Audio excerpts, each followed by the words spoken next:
Jack checks out the perimeter, but that's a great way to screw up for the first time. Marv asks if there's anything more that they can do for him if they...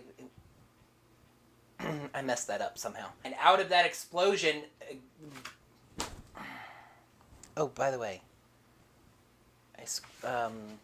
he swings at Vesper with his two swords. He hits Vesper. Marv charges ahead. By the way, there was another... By the by, they're beating the snot out of Beetle. Just say that while staring over here. Joe runs towards Jack, who drops his shoulders and launches Joe high into the air.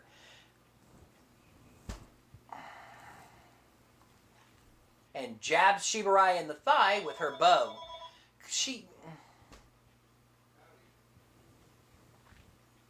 But he doesn't have his sword. Good Zordon, even... Ugh. Here's all of this. Wait, no, I don't think I think it's just because he's Joe. Jack summons his... Oh, God. Oh, by the way.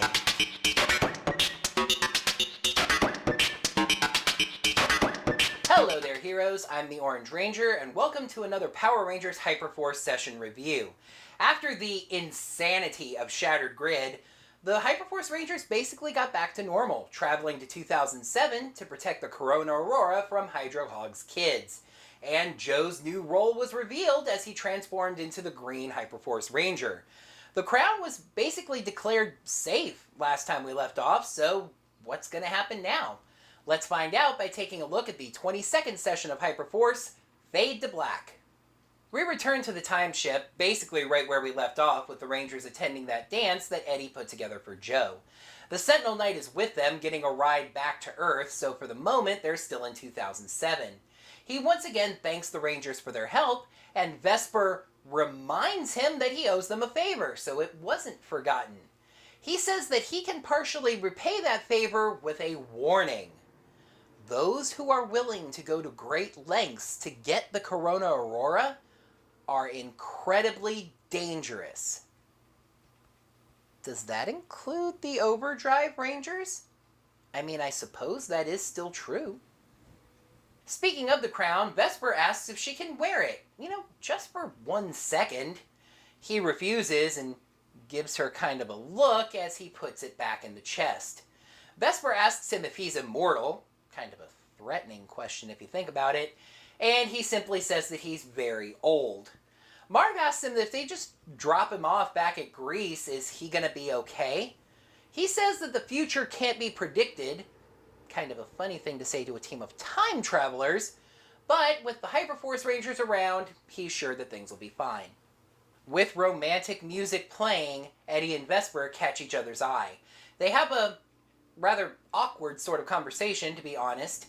Eddie tells Vesper that he really appreciates her and reiterates a sentiment that he said earlier, that no matter in what way she wants him to be in her life, he just wants to be a part of her life. She calls him the heart of their team and says, hey, we're going to have plenty of time to figure out this whole thing later on. Eddie grabs Vesper's hand without even realizing that he's doing it. They lean in closer to each other, and she holds up Rito, who licks Eddie. Jack wants to talk to Marv and Alpha privately, so he calls them quietly and asks Alpha to scan the energy readings coming from the Sentinel Knight and the Corona Aurora. Alpha says that the crown is giving off immense levels of energy, and maybe even older than the Earth itself. Jack asks if the energy coming from the crown is affecting the time stream in any way. Alpha says not that he can tell right now, but that's a good thing to keep an eye on, and he's going to keep checking. Marv says that he's read in history how the Sentinel Knight has granted the Rangers incredible power in the past. Jack says, okay, fine. He'll drop his suspicions of the Sentinel Knight and just follow Marv's lead. But Marv says no. We are a team, and all of us are going to act as we best see fit. Marv walks over to the Sentinel Knight and asks to speak to him. He tells the Knight that in his research of the Overdrive Rangers, he found a case of how the Sentinel Knight granted immense power to one of those Rangers and enhanced them. The Hyperforce Rangers are going to need a lot of help and could use that same kind of power. Basically, Marv wants to become stronger so his team can depend on him more.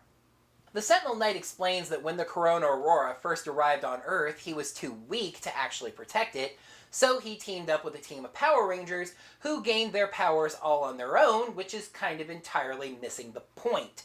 He tells Marv to believe in himself and his team. Being blunt about it, he says that he's not going to grant them any additional power at this time, but it is something that he'll think about. So Marv decides to press the issue a little bit, revealing that he knows that the Sentinel Knight turned one of the Overdrive Rangers, not sure why he doesn't specify that it was Mac, or at least the Red Ranger, into the Sentinel Ranger. Can't he do the same thing for Marv?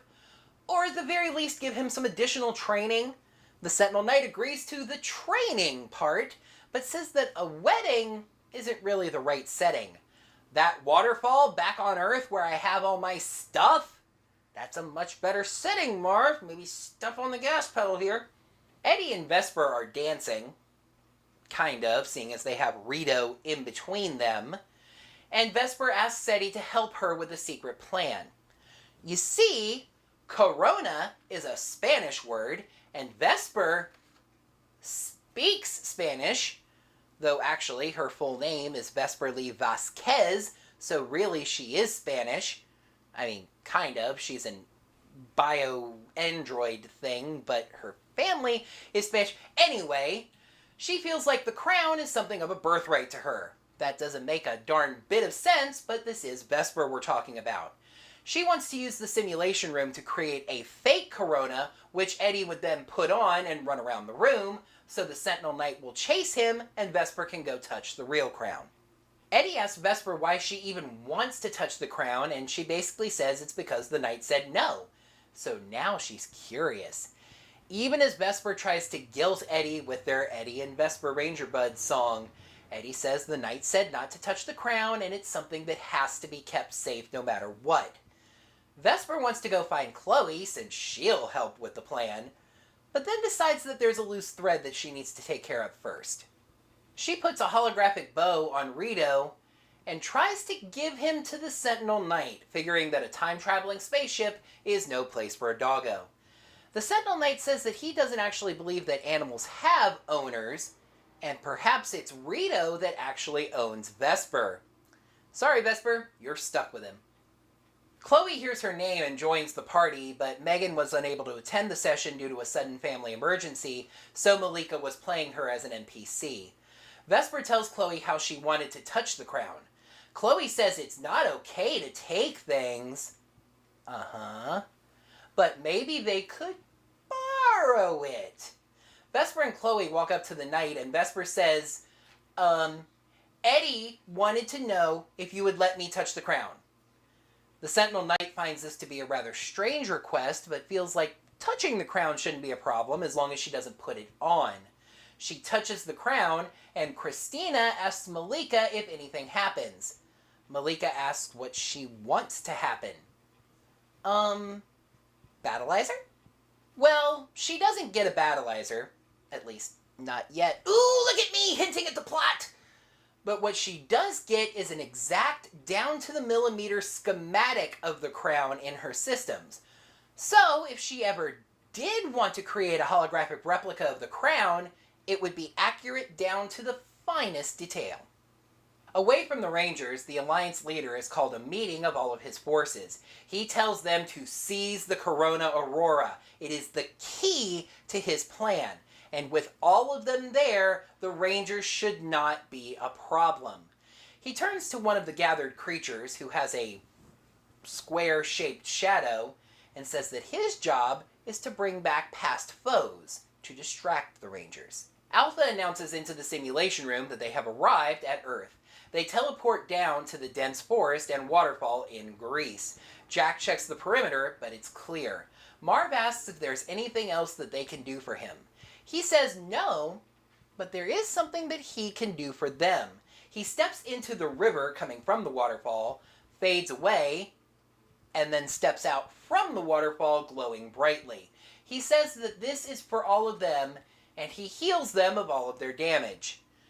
Of course, 5 of them were already at full health, so really this just means that he healed Joe back up to full health, but he does give them all a point of energy as well. Then he also remembers that he promised Marv something, and he takes a fighting stance, telling the team to get into line. Marv is first, and he charges at Marv holding Excelsior. Marv pulls his claws to catch the blade, which he does. He then morphs, making me wonder how he pulled the claws if he wasn't morphed, and feels like the knight is probably expecting his very best effort, so he spins to disarm the knight. He realizes that their team has a ton of supers at their disposal, so he uses 2 of them, allowing him to pull the blade away, turn with it, and hold it up to the knight's neck. Excelsior, huh? Marv humbly returns the weapon. The knight stares at him, but then something else comes exploding out of the river.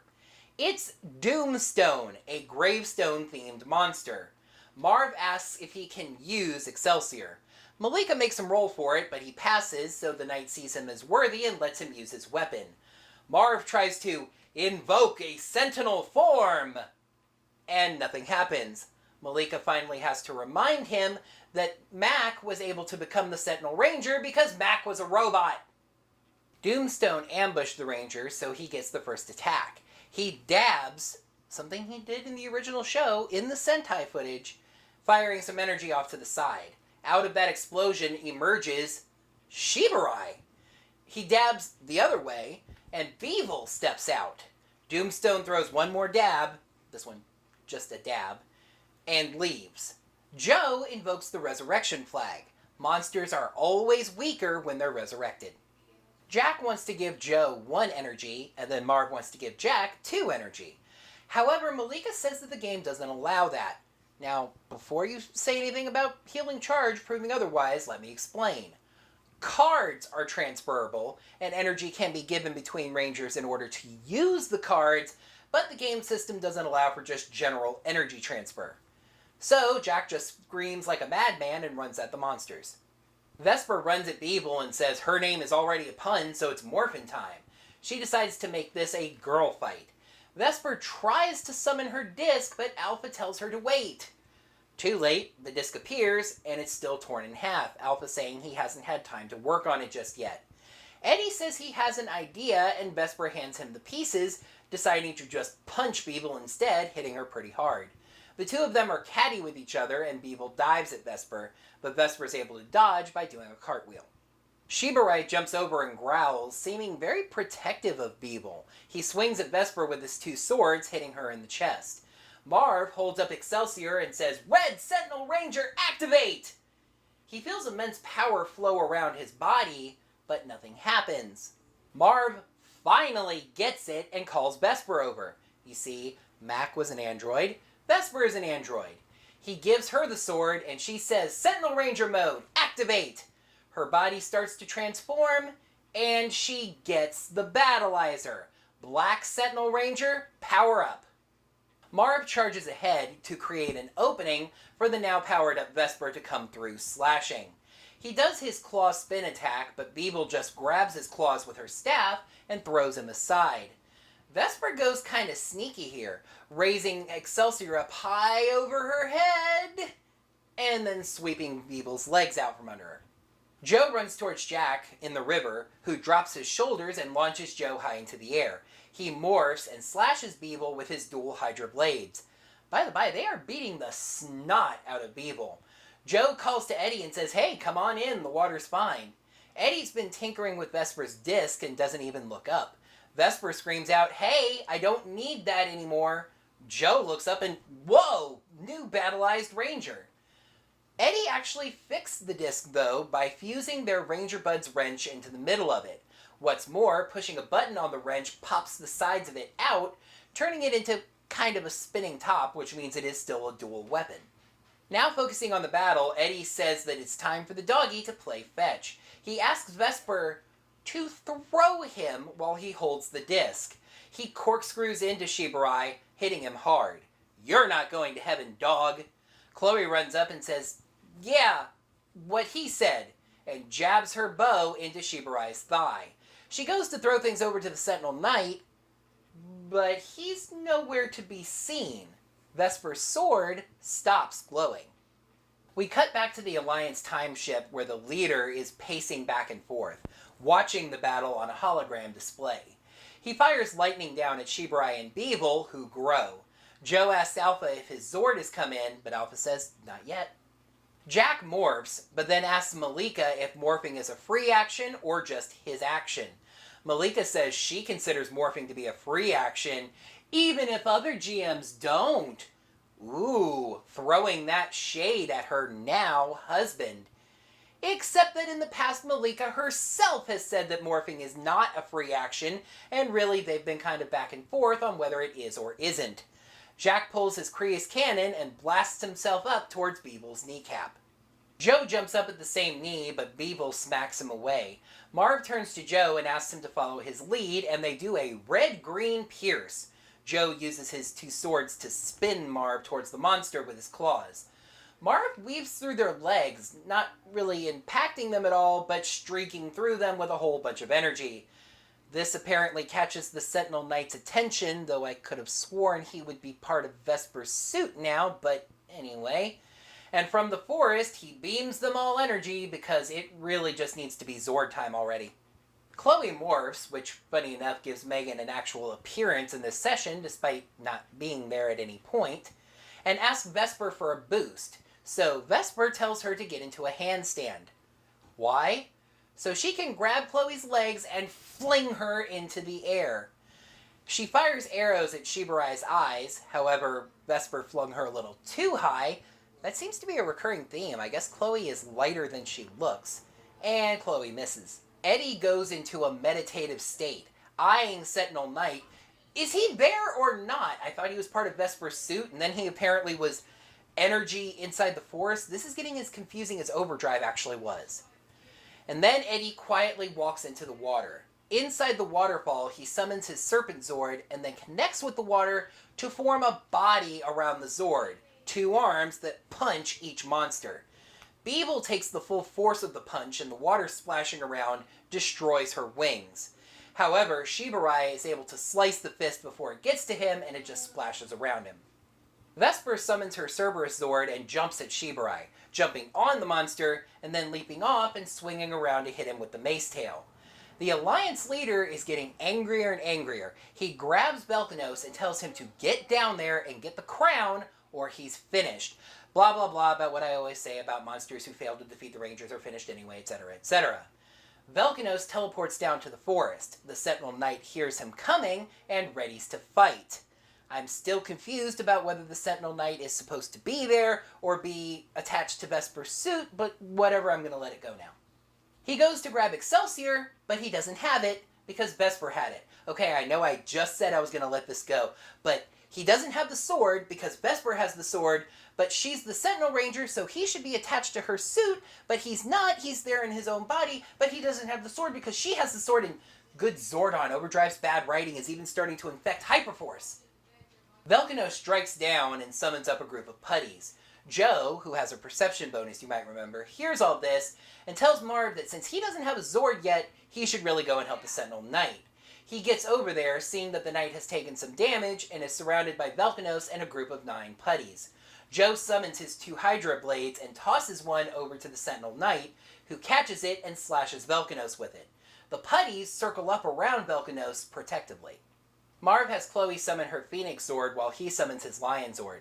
He does a clawed pounce attack, but Beeble avoids it and hits Marv for some damage. Jack summons his Ram Zord and uses his Ram Rush attack to knock Beeble down. Vesper sees that Beeble has been knocked down and pounces using her 3-headed shred. The heads shred relentlessly. Try saying that 3 times fast. And Beeble is exploding. But she tries to counter before she goes out, trying to yank Vesper out of the Zord. Vesper does take some damage, but Beeble explodes. Eddie uses his snake rattle and aims it right behind Shiburai's ear. Yes, that's right, he's going for Shiburai's tickle spot, which he finds, making Shiburai's leg kick but not doing any actual damage. Meanwhile, Joe uses Blade of the Hydra to attack 2 groups of the putties, taking out 6 of them. The other 3 once again step in front of Velcanos and then charge at the Sentinel Knight. He dodges them, but he's distracted by them. Velcanos rushes at the Sentinel Knight, trying to weave around him, and he successfully grabs the Corona Aurora.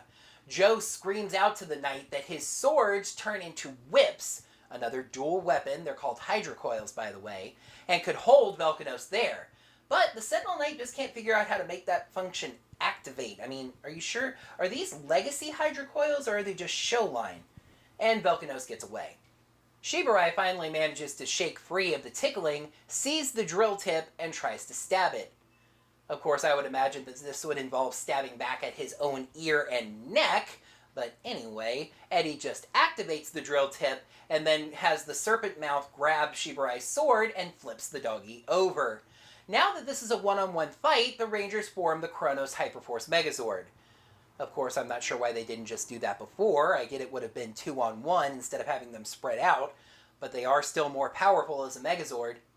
Marv declares that in this fight, Jack is going to be the heart of the Megazord.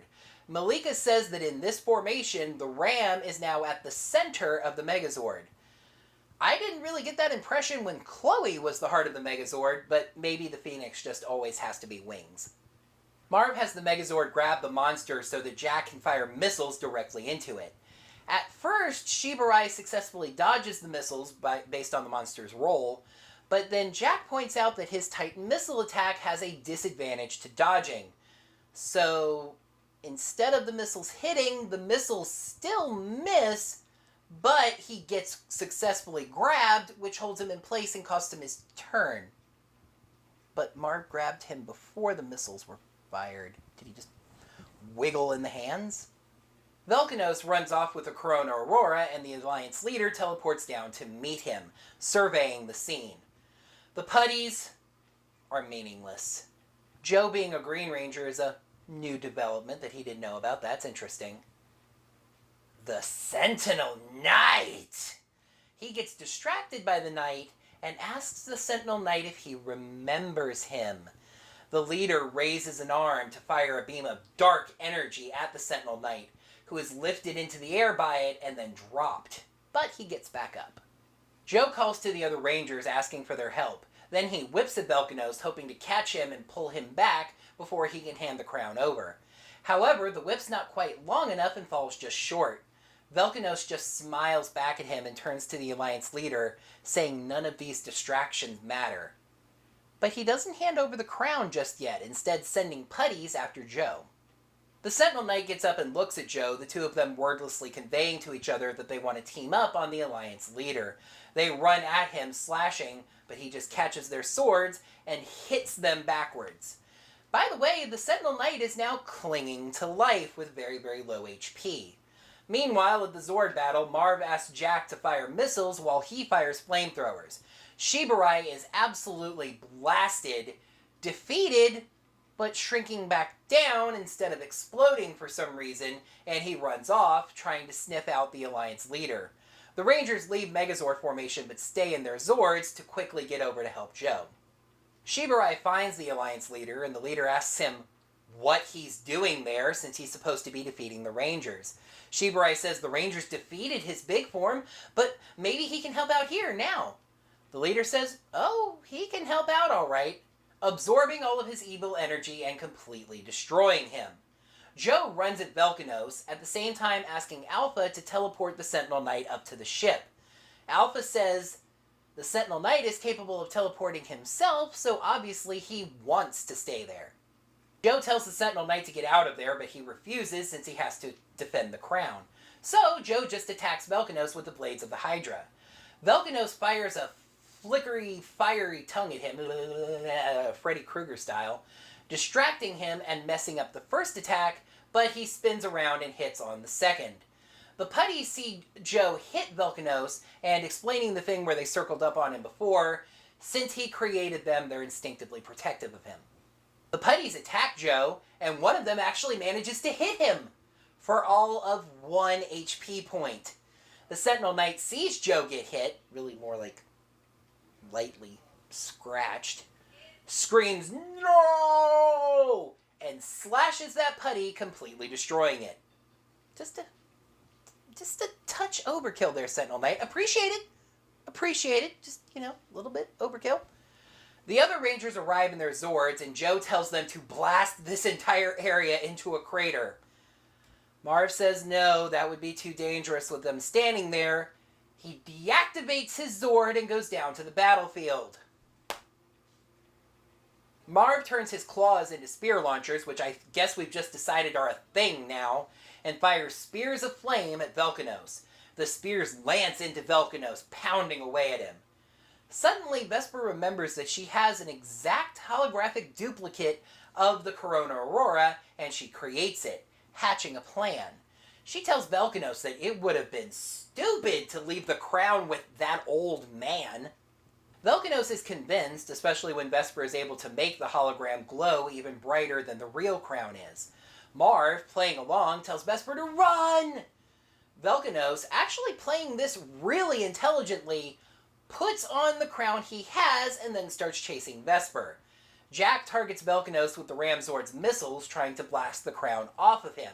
However, the target is too small for Zord's missiles and they just veer off course. Eddie, making an even more intelligent realization, thinks that they can probably use the help of this ally NPC that they have and uses Healing Charge on the Sentinel Knight. Well, actually, he gives it to Joe to use since he had a lot more energy. Joe rolls a 17 on 6 dice. That really didn't even get Sentinel Knight out of the woods, if you'll excuse the pun. Vesper actually has a very clever plan. Now that she's drawn Velkanos away from the other Rangers, she says that he may remember that she was once infected with the Venjix virus. Well, she says, she was never actually cured of that, and she's just been biding her time. Now she can give Velkanos this real Corona Aurora, and you know what, I'll just take that fake crown off your hands. But then she sees the Alliance leader walking up and says, you know what, I'll give you the real crown. As he goes for it, she pulls it back, supposedly to do an evil ploy thing, but she's just a little too slow and the Alliance leader's hand goes through the crown. He turns his face towards her and she sees nothing but a black void inside of his cloak. That doesn't really make sense for stuff that comes later, but magic. He grabs Vesper, slamming her on the ground and blasting her with energy that hits for 40 points of damage. The Sentinel Knight comes charging in, trying to either hit the leader or at the very least stand in the gap and protect Vesper. The latter is what he ends up doing as he dives over her, telling her that he now entrusts her and her team to protect the Corona Aurora since presumably he's not going to be around anymore. Marv tells Chloe to fire her Phoenix feathers around Velkanos, preventing him from escaping with the crown. She fires 2 feathers, and for some reason, instead of missiles like they've been so far, they act like actual physical objects that land in front of and behind Velkanos, trapping him. Marv asks Joe for his help, the idea being that Joe's going to coil Velkanos, while Marv jumps up and grabs the crown off of his head. However, one roll fails, Joe's, and the other succeeds, Marv, so Joe's coil misses, but Marv is still able to jump up and grab the crown. This is the kind of thing that happens in RPGs when you have one roll fail and another roll succeed. He asks Alpha to teleport him back to the ship with the crown, but inconveniently, Alpha's not able to get a signal. The Sentinel Knight is taking the full brunt of an attack from the Alliance leader. Eddie tells Vesper to, on his signal, move. Oh, and by the way, he loves her. He sees a series of images of their time together. He targets the Alliance leader with his snake rattle attack to drill into the Alliance leader, and he hits him for a little damage. Vesper didn't move, at least not very far. The leader looks up at Eddie, raises his shoulders, and looks down at Vesper. Clearly this is what you care the most about. Eddie pulls his trident in his Zord's cockpit, points it down at the leader, and shakes his head. Vesper calls Eddie and says that she loves him too. The leader looks down at her. The Alliance leader grabs Vesper by the shoulders and just absolutely lets loose into her. So much energy that she starts shaking and rattling, and the energy even starts blasting back out of her eyes, her ears, her fingertips, her toes. Vesper takes 45 points of damage from this attack. Prior to the attack, Vesper had 45 hit points. Vesper is dead.